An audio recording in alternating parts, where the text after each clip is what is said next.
Mai sauraro barkanmu da sake saduwa a cikin wannan tasha tamu mai suna Kannywood Today TV.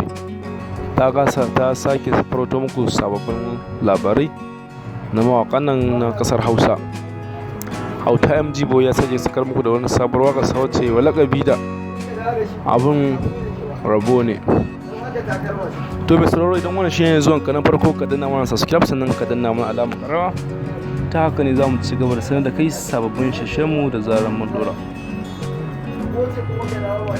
Auta MG Boy ya sake sakar muku da sabuwar waƙa ta soyayya.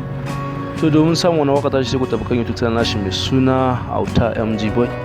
Shi ma sai ku danna mana subscribe sannan ku danna mana alamar ƙarawa domin sanar da ku sababbin waƙoƙinsa da zaran ya dora. Mu ma kar ku manta da mana subscribe domin sanar da ku sababbin shirye-shiryen don sa turkan daga baki daya.